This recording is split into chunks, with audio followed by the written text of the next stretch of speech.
The obstetrician told us to get checked out in more detail and gave us a referral. We might become parents.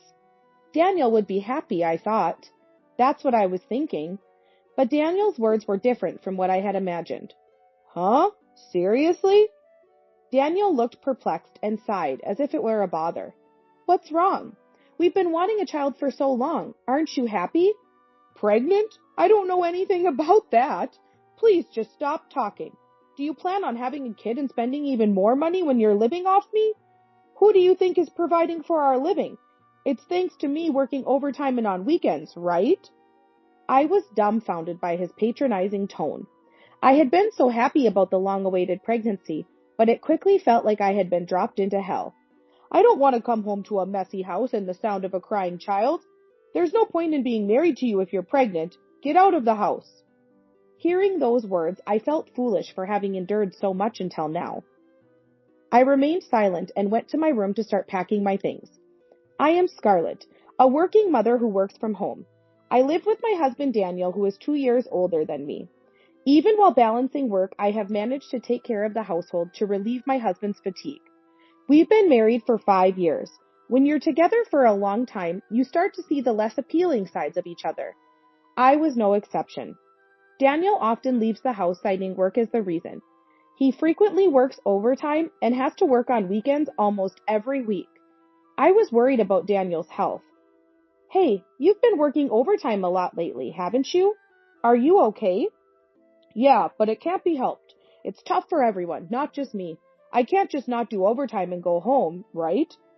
That might be true, but I'm worried you might overwork yourself. Can't you at least take weekends off? Nah, that's impossible. If I don't work on weekends, it just means more work on weekdays. It's better to get things done when other companies are off, right? I understand what you're saying, but can't you take even one day off? I want to spend more time with you. Daniel gave a resigned look and glanced at me as he had said this.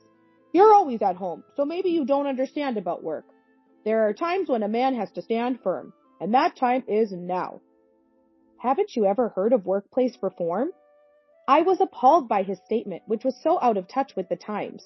Besides, don't get jealous at your age. It's one thing if it's a young girl, but there's nothing pleasing about a 36-year-old woman getting jealous.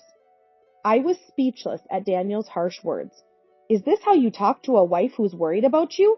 I had to speak up. That's no way to talk. What's wrong with being worried about a husband who works too much?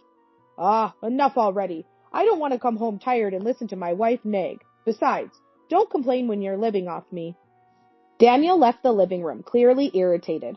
I was just thinking about Daniel, so why did I have to be spoken to like this? I was becoming unsure of how to deal with Daniel. On a day off? Even though Daniel had the whole day off, it wasn't to spend time with me. It was to go to Daniel's parents' house. Daniel's parents lived about a 30-minute drive away. Daniel had a good relationship with his in-laws, especially his mother Ella, who was very sweet on Daniel. Daniel would do anything Ella asked. I didn't get along well with Ella. Daniel's father, Logan, was a sensible man who would sometimes rein in Ella when she went too far. He was kind to me, his daughter-in-law. However, Logan was a busy company president and often away from home. Daniel worked for the company Logan ran. Oh, Daniel, welcome back. Come on in. I'm home, Mom. Ella only addressed Daniel and ignored me as if it were the most natural thing. Daniel didn't seem to question the situation at all. Long time no see, Ella. When I initiated the conversation, Ella seemed to notice me for the first time and said, Oh, did Scarlett come too? As she said that, Ella walked into the house with Daniel, leaving me behind. Then Logan appeared at the entrance, apologizing to me as he came. I'm sorry, Scarlett. It's good to see you. Come in. It's been a while, Logan. Thanks for having me. Watching Daniel and Ella chatting on the sofa in the living room, Logan scolded them. Why did you two go ahead and leave Scarlett behind? It's only proper to show her in together. Well, I did call out. She could have just come in on her own. It's not right to just walk into your husband's family home on your own. We invited her, so we should be considerate. You should understand, being a wife yourself. Dad, don't be so hard on Mom. She was just happy to see me back. Maybe she just got a little carried away.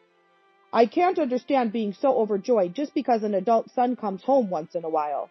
Logan shook his head and apologized to me again. However, Daniel and Ella looked as if they didn't understand what they did wrong, and ultimately, they didn't apologize to me. As I was about to sit on the sofa, Ella called out to me with a smile that was unsettlingly pleasant.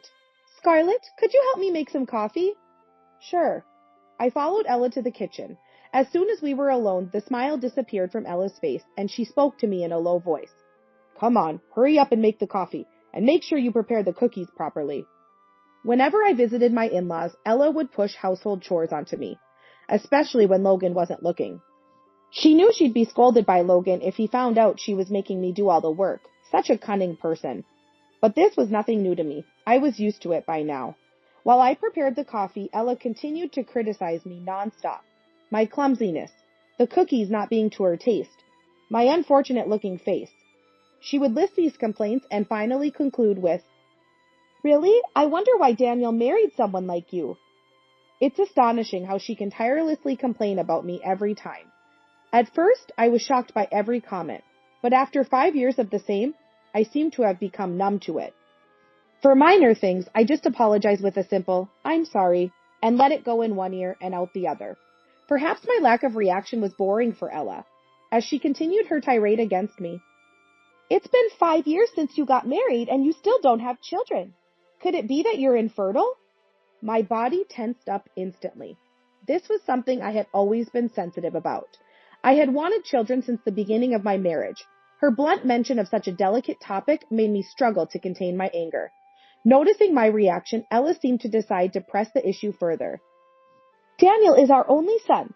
Isn't it the wife's duty to produce an heir? Don't you even understand that?" "Well, I do want children, but children are a blessing, and I don't want to hear excuses. If you can't fulfill your duty as a wife, you're not fit to be Daniel's wife. You might as well get a divorce." Just as I was about to retort to her insensitive remarks, Logan entered the kitchen. "It seems to be taking a while. What's going on?" "Oh, Father, it's nothing. I'm just about to bring the coffee." Pretending as if she had prepared it herself, Ella snatched the tray from me and took the coffee and cookies to the living room. "Scarlett, are you okay? Did Ella say something to you again?" "No, I'm fine." It seemed Logan hadn't heard our conversation. The thought of bringing it up again was too painful for me. I answered Logan with a forced smile, suppressing my anger. As if nothing had happened, Ella was chatting amiably with Daniel. The coffee I drank while looking at Ella's face tasted like nothing. I wanted to leave as soon as possible. That thought kept running through my mind. Months had passed since that visit to my in-laws. Daniel was still bogged down with overtime and working weekends. Lately, I had been feeling unwell, hardly able to get out of bed. I managed to keep up with the essential household chores, but it seemed Daniel hadn't noticed any difference from before. His obliviousness was a relief at this moment. After several days of feeling unwell, I decided it was time to visit the doctor. At the local clinic, I received unexpected news from the doctor. That evening, as I warmed up dinner for Daniel, who returned home late, I decided to speak up. "Hey, there's something I need to talk to you about." "What is it? Does it have to be today? I'm tired from work." Despite claiming to be working even on days off, he's never at home. I almost said that, but held back at the last moment. I didn't respond to Daniel's question. I continued speaking without addressing it. "I've been feeling unwell for a few days, so I went to the local clinic today. They said I might be pregnant." "What?" Daniel's eyes widened as he looked at me. This way, I won't have to endure any nagging from Ella. Thinking this, I felt a bit relieved. "They told me to get a thorough checkup at the obstetrician's and gave me a referral. We might become parents." I thought Daniel would be happy. That's what I was thinking. But his response was not what I had imagined. "Huh? Seriously?" Daniel frowned and sighed as if it were a bother. "What's wrong? We've been wanting a child for so long. Aren't you happy?" "Pregnant? I don't know anything about that. Please just stop talking." "Why would you say that? You know I've wanted children since we got married, right?" Daniel sighed deeply again. I was the one who wanted to sigh. "You're living off me, and now you want to have a child and spend even more money? Who do you think is providing for us? It's because I'm working overtime and on weekends, right?" I was stunned by his patronizing tone. I had been so happy about the long-awaited pregnancy, but his words quickly dashed that happiness. "I don't want to come home to a messy house and the sound of a crying child. There's no point in being married to you if you're pregnant. Get out of the house." Hearing those words made all the patience I had maintained until then feel foolish. I remained silent and went to my room to start packing my things. After that, I moved quickly. I found a place to move into, arranged for movers, and sent all my belongings to the new home. Within a week, I had completed the move, left the divorce papers I had filled out, and left the house. The next day, I received a message from Daniel saying he had filed the divorce papers. All the time I had spent enduring felt wasted. The 5 years of marriage ended just like that. About 6 months after the divorce, Daniel called me. I was at work and didn't notice until later, but there were over 20 missed calls from him just in the morning. There had been a few calls from him every few weeks before, but I had no desire to talk to someone I had divorced and had ignored them. However, this many missed calls was unprecedented. It might have been an emergency, I thought, and decided to call Daniel back. He answered after just one ring. "You finally picked up. You're late." The first thing I heard when he answered was Daniel shouting. I regretted calling back immediately. "What the hell do you think you're doing?" "What do you mean? I don't understand what you're talking about." "Don't lie. It's about the rent. I got a call saying it's been half a year of unpaid rent. And the utilities, too. What's going on?" His absurd accusation almost made me laugh. This wasn't something you discuss with an ex-spouse. If you're getting notices, just pay them. Why are you calling me about this? "It was supposed to be deducted from my account all this time, right? Why did you change the account as soon as you left? Such harassment. You really have a terrible personality." Of course. I made it so it couldn't be deducted from that account anymore. Why should I pay for rent and utilities for a house I don't even live in anymore? There was silence on the other end of the phone. Daniel was probably filled with question marks in his head by my unexpected response. "Huh? Did you just say you were the one paying for our living expenses?" Daniel finally started talking in a condescending tone. "Don't joke around. I was the one providing for you. There's no way you could afford that." "What are you talking about? Thinking you were providing for me is a huge misunderstanding. Your salary alone couldn't possibly support the both of us living as adults." "Huh? What are you saying? I'm the son of the president. My income is obviously high." High income just because he's the president's son? What kind of logic is that? It was time to confront him with reality. "Have you ever looked at your own payslip? Why don't you check it right now? Then we'll talk." Daniel seemed to be getting irritated with my rebuttals. He said he'd check and seemed to go look for his payslip. "It just so happens it's payday this week. Wait, I'll check right now." His voice suddenly cut off, so I checked my phone signal. It was fine. It seemed Daniel had suddenly gone silent. "Huh? What's this amount? What's going on?" "For some reason, your salary is significantly lower compared to others your age." Daniel seemed unable to accept reality, murmuring "no way" and "can't be" on the other end. Uncertain if he was listening, I continued. "Yet you lived in an upscale apartment and splurged on brand items, thinking you're the president's son. With such spending, it's no wonder you couldn't afford living expenses or rent." "No, I have to wear things befitting the son of a president." "What's the point of buying things that don't match your salary? This is what happens when you don't face reality." "Hey, life must be tough for you since our divorce, right? Let's remarry, and you can come back to live with me." Daniel said something outrageously rude while laughing foolishly. After all the belittling, which mouth was he speaking from? I firmly and clearly retorted, "There's no way I'd remarry someone as unreasonable as you. My work is going well, so don't worry. I'm enjoying my life a lot more without you. Please don't bother me." "Your work? Acting all high and mighty. It must be just some part-time job, right? Living on your own must be just scraping by. You'd be better off with me." "It's not a part-time job. I've been working from home even before we divorced. I'm sure I told you. You don't remember anything I say, do you?" "Work from home? I've never heard about that. Besides, you probably only make pocket money anyway. Anyway, let's remarry." I cut off Daniel's words, seemingly desperate for reconciliation, with a statement that would further plunge him into despair. "I've started my own business." "Business?" "Yes, that's right. The company is doing well and we're seeing good results. So I have absolutely no need to remarry you." The fact that his ex-wife, whom he thought he was supporting, was actually a successful entrepreneur and a president of her own company must have been a blow to Daniel's pride, especially given his complacency about being the son of a president. I felt a sense of vindication after being belittled for so long. However, the next words from Daniel were unexpected. "A president, huh? You said your business is doing well, so you must have plenty of money. Then you can pay for my living expenses, right? I was astounded by the lack of pride in Daniel's words, coming from someone who was supposed to be so full of it.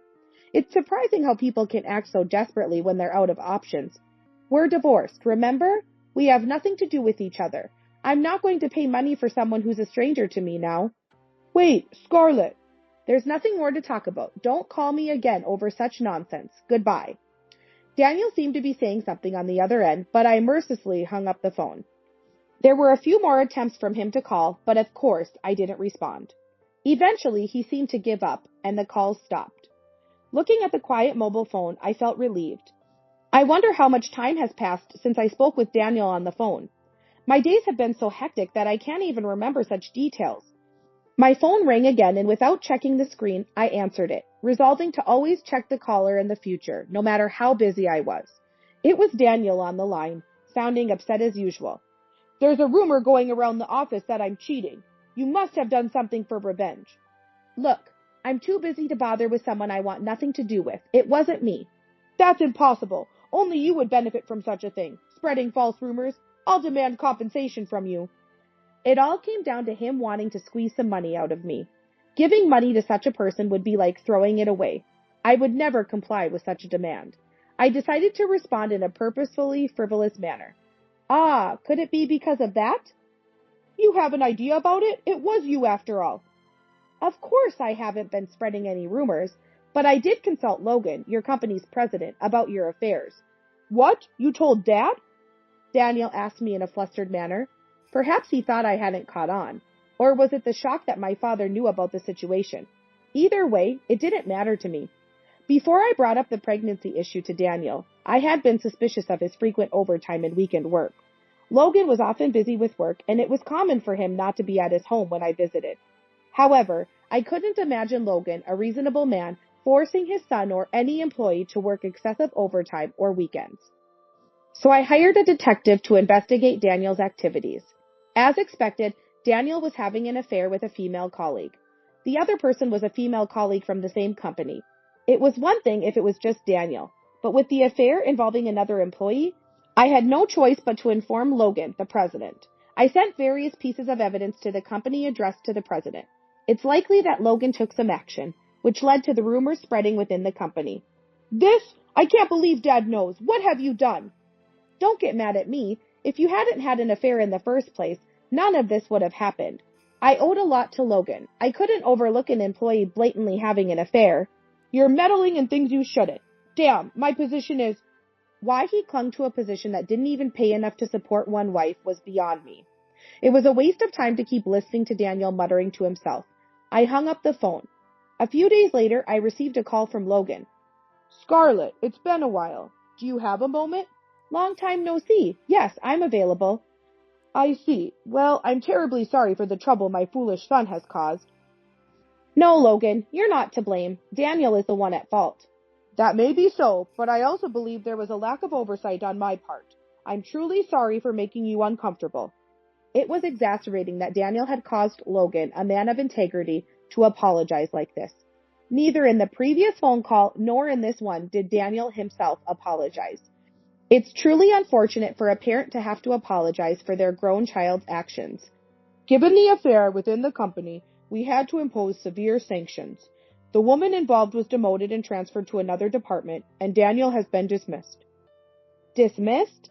Excuse me, but is dismissal a common consequence for an internal affair? It's not just about this incident.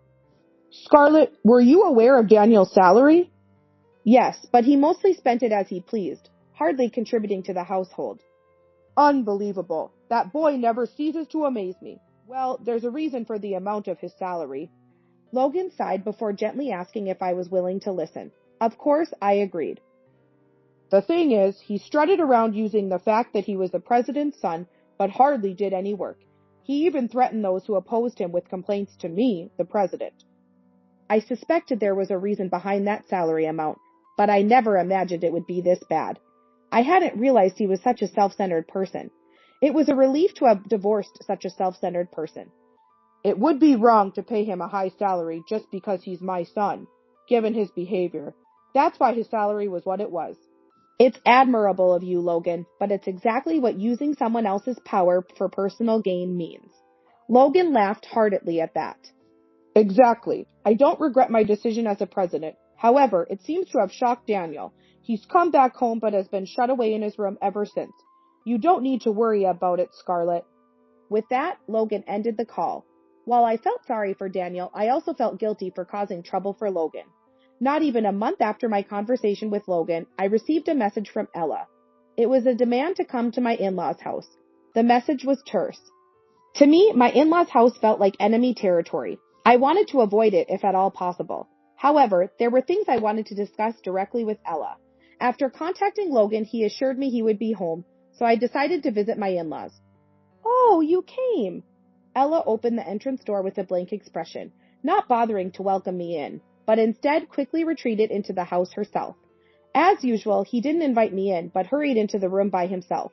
When I was his wife, such behavior puzzled me. But now, there's no need for me to gauge Ella's mood. Following Ella, I entered the house. In the living room, only Ella was present, with Logan nowhere to be seen. Is it just you here? Yes, I sent my husband out for groceries. Daniel won't come out of his room because of you. Poor thing. Without offering me any coffee, Ella seated herself on the sofa, merely glancing at me. She knew that if Logan were here, he wouldn't tolerate her treating me disrespectfully. She must have sent Logan away on purpose. Always the cunning one. I sat down on a dining chair a bit away from her. Why did you call me here? Ella frowned at my direct approach, likely annoyed at being forced to follow my lead in the conversation. It's simple, Scarlett. Remarry Daniel. Stunned by these unexpected words from Ella, whom I thought despised me, I wondered what her reasoning could be for wanting her son to remarry someone she disliked. No, there is no chance of reconciliation with Mr. Daniel. Moreover, I don't believe this is a matter for you to discuss. But look at what you've done to Daniel. He's so distraught he can't even leave his room, let alone the house. You should take responsibility for that. Whether Daniel had misrepresented the facts or Ella had misconstrued them was irrelevant. The truth was entirely different. Daniel betrayed me first. He threw me out when I mentioned I might be pregnant and had an affair with a woman from his company. That's unforgivable. Ella reacted to something I said. Her expression was as if she had an aha moment. Exactly. You're pregnant, aren't you? Do you intend to let your child live a life without a father? It's better for a child to have both parents together. No, that's not necessary. When I firmly refused, Ella's face turned red, and she slammed her hand on the table. What's with you? Defiant and insolent since you got here. A wife should listen to her mother-in-law. Ella screamed in a shrill voice that hurt my ears. A man like that isn't worth my time. And for the record, I'm not pregnant. What? Ella's expression became a mix of confusion and sadness when she heard I wasn't pregnant.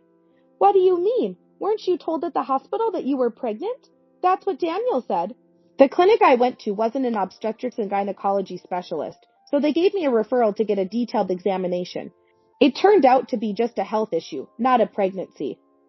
I see. Ella's face fell into complete despair. She must have been planning to use the child as a reason to push for a reconciliation with Daniel. Such naive thinking. I wouldn't want to raise a child with someone who couldn't even be happy about a pregnancy. So there's no need to worry about the child's father. I won't be remarrying Daniel. What? What do you mean? Do you no longer care about Daniel? Don't you feel sorry for him? I feel nothing for him. He's a stranger to me now. Ella lunged at me. I was struck. That's when Logan intervened. What are you doing? Logan had returned from shopping and stepped between Ella and me. But Logan, she's terrible. She won't even try to help Daniel. She only cares about herself. What a cruel person. The one who acted dishonorably first was Daniel. How many times do I have to say it? You lose sight of everything when it comes to Daniel and act recklessly. That's your problem. Enough is enough. Ella burst into tears as if her emotions had exploded. Her blind maternal love had created a codependent relationship between Daniel and her. Even after Daniel became independent, moved out, and started his own family, they couldn't let go of their distorted affection for each other. I felt pity for them. Logan, Ella, I'm here today to tell you directly that I will be filing for compensation against Daniel and his affair partner in the divorce court. Ella continued to scream at me, but her voice was choked with tears, making it hard to understand her words. It was undoubtedly more abuse directed at me. Yes, that's right. Of course. Please proceed with that. I'll cover Daniel's part and promise to pay in full up front. After that, I'll ensure he repays me. I won't let his mother interfere, so you can rest assured. Logan remained my ally to the end. Ella continued to rant incoherently. When Logan thundered, "If you continue to spoil Daniel, I'll consider divorce. Change your ways." Ella finally bowed her head in silence. Despite all the commotion, Daniel never showed his face. Later, through my lawyer, I filed for compensation against Daniel and his affair partner in the divorce court.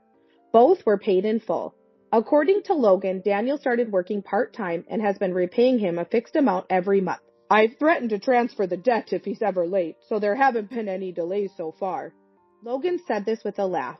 It seems Ella tried to work and give the money to Logan out of pity for Daniel, but Logan's threat of divorce made her behave. Both Daniel and Ella need to reconsider their actions. While Logan's ordeal is immeasurable, I hope they come to possess a sense of common decency like Logan.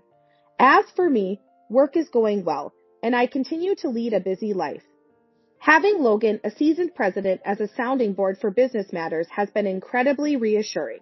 For now, I plan to enjoy a carefree single life to the fullest.